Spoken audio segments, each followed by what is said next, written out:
الحياة بالإيدين. قومي قومي قومي افتحي لي ولادك الطيب. السلام عليكم ورحمة الله وبركاته.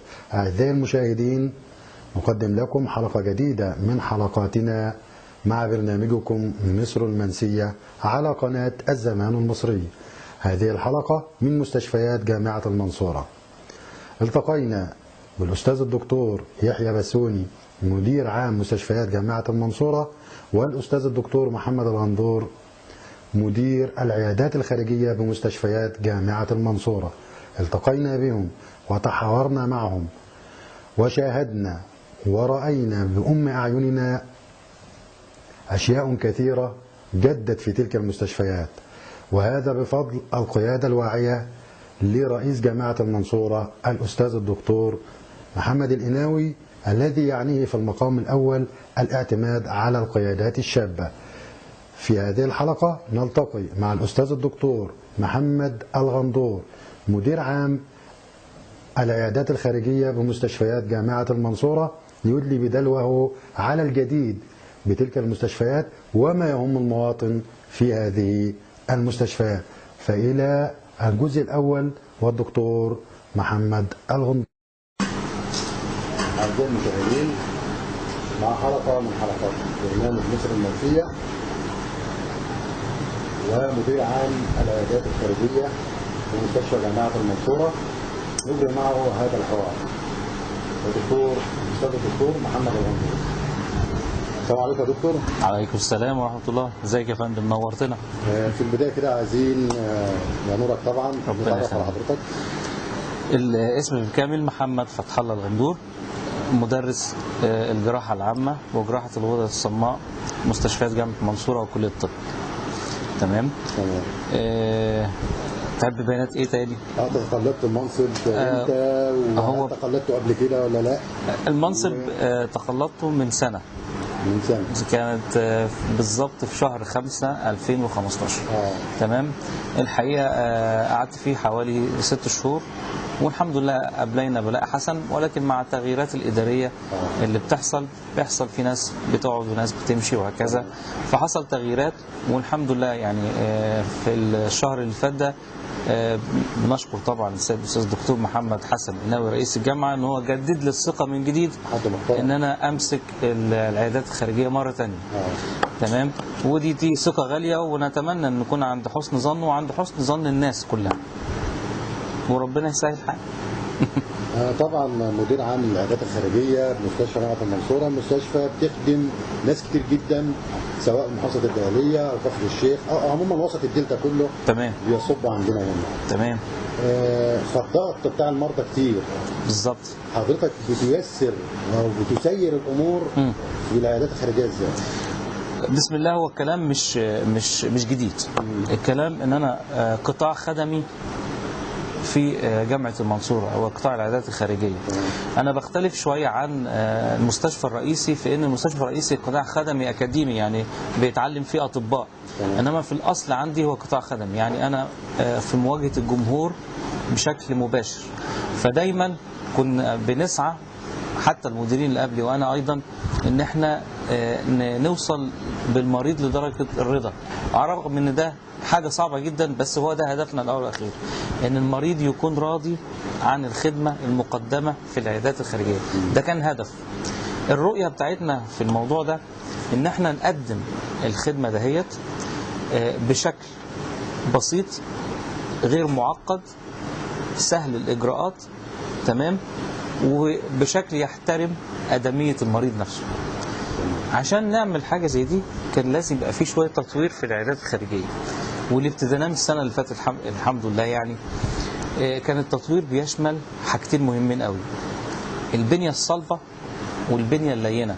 البنية الصلبة للعيادات الخارجية وتشمل الأبنية اللي أنا هستقبل فيها المريض، تشمل المعدات اللي استخدمها في الكشف عن المريض، تشمل السبلايز او اللي هي الامدادات بتاعه العيادات الخارجيه من طاقه واحمال وكهرباء وتكييفات.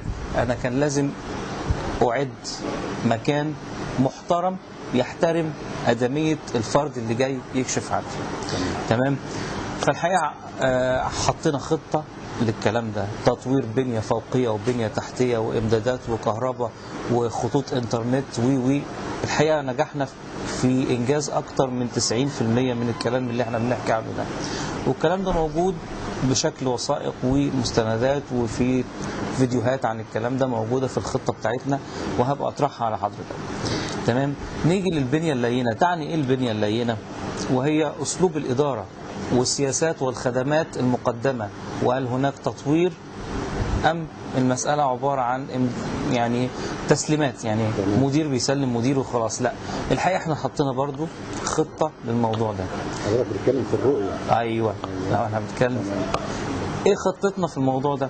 ان انا كان لازم اجراءاتي الاداريه من اول ما المريض يدخل لي عندي لغايه ما يخرج، سواء هيكشف او هياخد متابعه او يدخل عندي المستشفى، تكون ميسره تماما. فكان لازم يكون في فريق اداري يخدم الموضوع ده من الالف للياء. وكان اهم من الفريق الاداري ان انا احط سيستم، وكان اهم سيستم في الموضوع هو سيستم ابن سينا، او اللي هو الكشف الطبي على المريض من خلال ادخال بياناته على الكمبيوتر. تمام.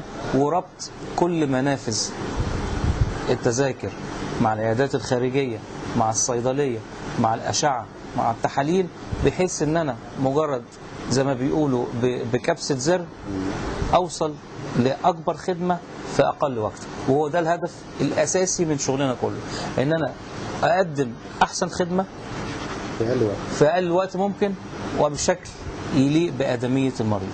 وده موجود الرؤيه او الهدف بتاعنا في الخطه اللي احنا مقدمينها من سنه فاتت، والحمد لله نفذنا كتير منها. هو انا يمكن مش هتكلم بشكل مستفيض، ولكن انا هحط الكلام في شكل نقط. اهم تغييرات حصلت على المستوى الاداري هو تفعيل نظام ابن سينا. اصبح عندي حاجه اسمها البيبرلس كلينيك، يعني عياده بدون ورقيات، من اول ما المريض يجي يكشف عندي لغايه ما يتحول المستشفى الداخلي او يبقى في اعاده كشف او كل ده عن طريق سيستم كمبيوتر. تمام. فكان لازم ادرب فريق عمل يقوم بالكلام ده. فكان مشكلتي ان انا عندي الموظف الموجود ما عندوش خبره في الكلام ده، فدربت وعملت سكرتاريه طبيه مسؤوله عن الكلام ده. طب في حاله غياب السكرتاريه الطبيه دربت التمريض انه يقوم بالتسجيل الطبي، دربت الاطباء على ازاي يدخل البيانات على الكمبيوتر، وفي حاله العجز مين اللي هيقوم بداله. المهم في الحالات دي لازم يكون في نوع من التكامل في السيستم. قبل ما احط سيستم لازم احط فيه التكامل، عشان ممكن السيستم لو سقط في اي وقت اقدر يبقى فيه. انما كوني ارجع تاني ان انا ارجع للورقيات بتاعت زمان والكلام ده، الموضوع انتهى بالنسبه لي. واصبحت عيادات جامعه المنصوره لاول مره في التاريخ من يوم ما اتنشأت تشتغل بنظام ابن سينا بشكل كامل. ودي الحمد لله يعني سبق، يعني انا احمد ربنا عليه الحمد لله. تمام. ثمن التذكره اللي بتقدم للمريض، المريض بيجي بيقطع التذكره بتاعته. المفترض ان ثمن التذكره ده اذا كانت 10 جنيه المفترض ان هو سمعتوا الجزء الاولاني. الجزء الثاني خاص بالمرضى واهاليهم. طبعا عايز تحجز تذكرتك وانت قاعد في بيتك، ممكن تحجزها من على النت. عايز تذكرتك تبقى صالحه لمده اسبوع، برضه ده الجديد في العيادات الخارجيه لمستشفيات جامعه المنصوره. فعلا وداعا للزحام، وداعا للطوابير. هذا الرجل له بصمه منذ ان تولى منذ عام تقريبا، وله بصمه في تلك العيادات الخارجيه.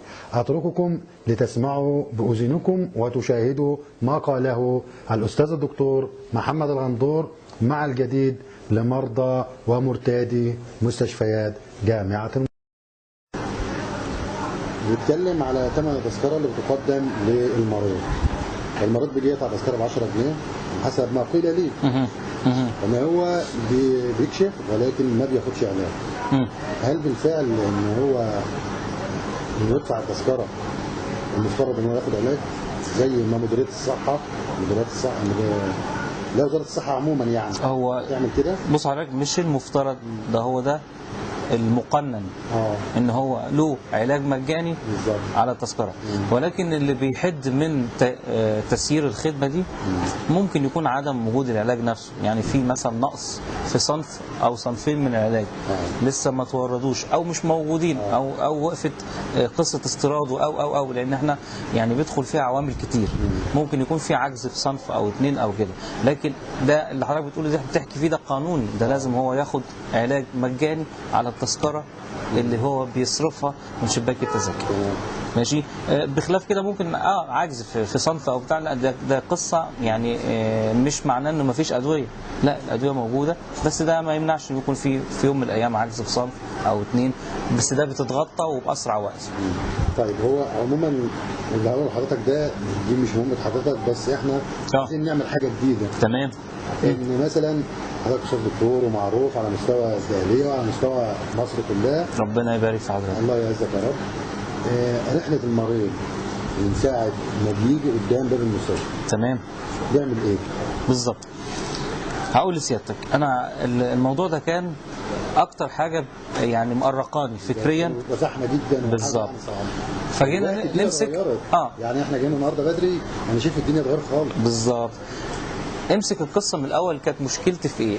اول حاجه كانت بتلفت نظر اي زائر للعيادات الخارجيه هي الزحام الشديد قدام منافذ بيع التذاكر.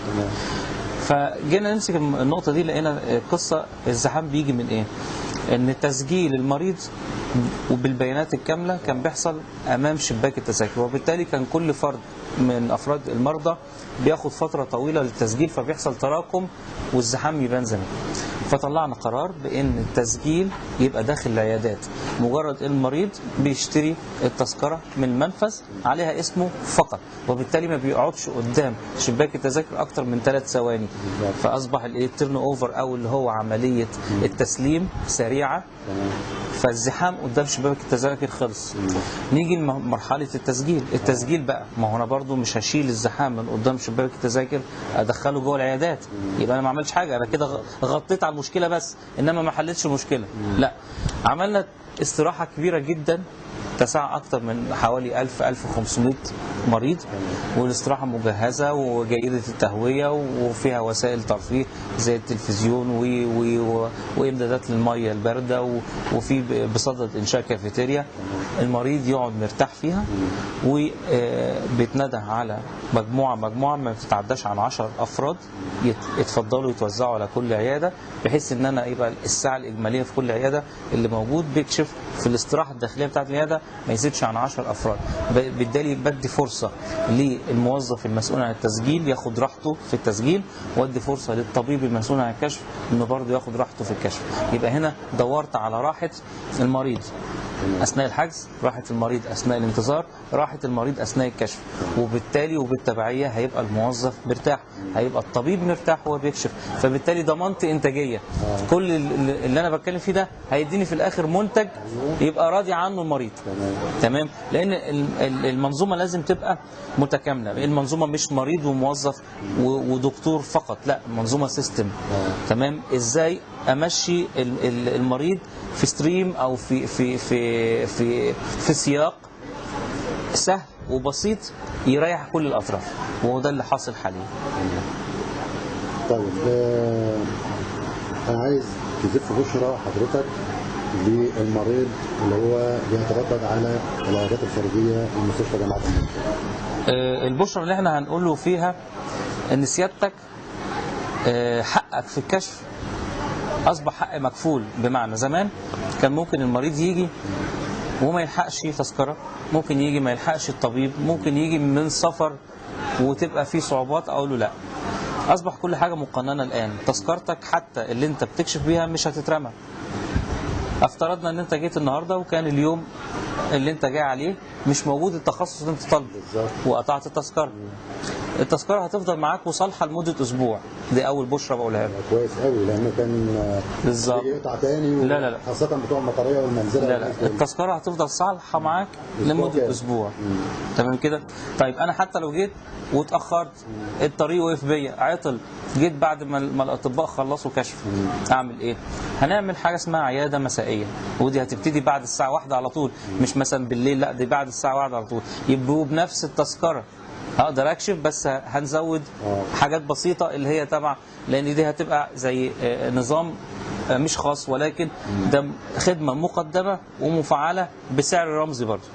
تمام، بحيث ان انت جاي من المطريه واتاخرت في الطريق لسبب ما، في حوادث، في اي مشكله في الطريق، فاتاخرت عن ميعاد الكشف بتاعي هنا. طب انا هحرمك من الكشف، هرجعك تاني؟ لا، هتنتظر معايا لغايه الساعه 1 نبتدي العيادات المسائيه، وبنفس التذكره مع زياده بسيطه خالص، يعني حاجه رمزيه هتكشف برضه، يعني مش هتروح. دي من الحاجات اللي احنا بنتكلم فيها. يبقى تفعيل سريان او الفاليديتي بتاعت التذكره بتاعتي هتفضل لمده اسبوع. ثانيا الكشف مش هتروح، لا هتكشف، لان انا عندي عياده مسائيه. ثالثا وده المهم، طرح كل المعلومات عن العياده الخارجيه على الانترنت، بحيث سيادتك وانت قاعد في البيت تقدر تحجز تذكره وانت قاعد في البيت، وهيترد عليك في ساعتها ان التذكره المتاحه لسيادتك هتبقى يوم كذا الساعه كذا. يعني انا جاي من بيتي عارف ان انا هكشف يوم كذا الساعه كذا، ومكاني محفوظ. تمام مع حضرتك. لو ما جيتش المكان ده بيترحل لحد تاني، بس في يوم تاني، عشان في نفس اليوم بديك فرصه انك تيجي فيه. ده اللي هيحصل بقى في الفتره اللي جايه. طيب هل في وسائل اخرى للحجز؟ عن طريق التليفون. هيبقى في تفعيل للحجز عن طريق التليفون، ما هي نفسها الانترنت، عن طريق الانترنت او عن طريق التليفون. هتتصل هنقول لك يا فندم والله المتاح عندنا بكره عياده كذا وكذا وكذا، وفيها المتاح اماكن، تتفضل تقدر تيجي بكره، او المتاح بعد بكره، او المتاح الاسبوع الجاي، بحيث برضو وفرت عليك مشوار طويل هتقضيه وقعده طويله هتقضيها عندي، وفي الاخر مفيش كشف لان مفيش اماكن متاحه. لا، انا وفرت عليك الكلام ده كله. دي من ضمن يعني البشرى الجميله اللي انا بحب يعني اقدمها واهديها لكل اداره المستشفى من الافكار الجديده دي. ربنا يبارك في حضرتك. ربنا يخليك يا فندم. طيب نختم كده، يعني الدكتور محمد الغناوي من الشخصيات المحترمه جدا اكيد، واللي في طفره ظهرت في مستشفيات جامعه المنصوره، وفي جامعه المنصوره كمان، سواء تعليميا او علاجيا، وده واضح من يوم ما مسك لحد النهارده. طبعا حضرتك تقول له اقول له الدكتور محمد القناوي مثل وقدوه لتفكير جديد الدوله ماشيه فيه، وهو تفكير القيادات الشابه. ماشي، وكان اول خطوه او اتفعلت في الموضوع ده هو وجود شاب زي الدكتور محمد حسن القناوي، لان هو راجل مش كبير، ده يعني قريب من سننا. ماشي، والحقيقه في وجود الفكر الجديد وفي وجود العقليه الممتازه اللي هي الدكتور محمد القناوي، حصل طفره ضخمه جدا. الدنيا اتغيرت على المستوى المادي الملحوظ كشكل جمالي لجامعه المنصوره، وعلى المستوى الاداري الفكر اتغير والدنيا اتغيرت والتوجهات، واصبح هناك اللي هو انتقال الروح الايجابيه والفكر الايجابي اتنقل من الراجل ده لكل المحيطين بيه. يعني احنا بنقول الراجل ده عدل جامعه المنصوره بالفكر الايجابي. اصبح الكل عايز يدي، الكل عايز يدي، والكل حابب انه يدي. تمام، لان الحقيقه الراجل صدر رحب ومكتبه مفتوح للناس كلها، وحابب يعمل حاجه كويسه، وده واضح في كل الانجازات اللي عملها في جامعه المنصوره. انا طبعا في نهايه الحلقه بشكر حضرتك يا فندم، شكرا جزيلا، لان استطعنا من وقت حضرتك ومن عملك، واللي يعنينا ويهمنا في هذا الموضوع البشرى اللي حضرتك زفتها لمواطني محافظه الدقهليه والمحافظات الاخرى. بالظبط، وربنا يوفقك يا رب ويكرمك لما فيه خير هذا البلد. ميرسي يا حبيبي، وربنا يخليك. القيادات الشابه هي ديت اللي احنا عايزينها بالظبط. من القيادات الشابه اللي الكل هنا في المستشفى، ورئيس الجامعه بيثنى على حضرتك. الله يخليك. ربنا يبارك فيك يا دكتور. انا اتمنى ان انا اكون عند حسن ظن الدكتور محمد، واتمنى ان اكون عند حسن ظن الجميع، وربنا يعني يديني القدره ان انا ادي اكتر. ربنا يخليك يا رب. وبشكر حضرتك وحضراتكم نورتونا، ودايما انا حابب ان يكون في جديد. ولو حضرتك حتى جيتني بعد شهر هتلاقي جديد. عارف والله. تمام. والكلام ده مفعل بوثائق يعني، وعلى ارض الواقع. يعني احنا لو انا خدت حضرتك في جوله دلوقتي هقدر اوري حضرتك ايه التغيرات اللي اتعملت في العياده، وتغيرات على المدى القصير وعلى المدى البعيد، وكل ده يعني ممنهج، مش مجرد تغيرات عشوائيه، لا ده في خطه ممنهجه بيتم على اساسها التغيير. وربنا يخليك ويكرمك وشرفتونا والله. الف شكر يا دكتور. بس يا حبيبي ربنا يخليك. تسلم تسلم يا فندم. سمعتوا طبعا الأستاذ الدكتور محمد الغندور وما قاله وما زفه من بشرى لأهالينا في الدقهلية وفي محافظات وسط الدلتا. نتمنى أن يذول الزحام، نتمنى أن يكون هناك انتماء لهذا البلد. وأعتقد أن ما قاله الأستاذ الدكتور محمد الغندور في حواره ثري لنا جميعا، وعلينا جميعا أن ننتمي إلى هذا البلد.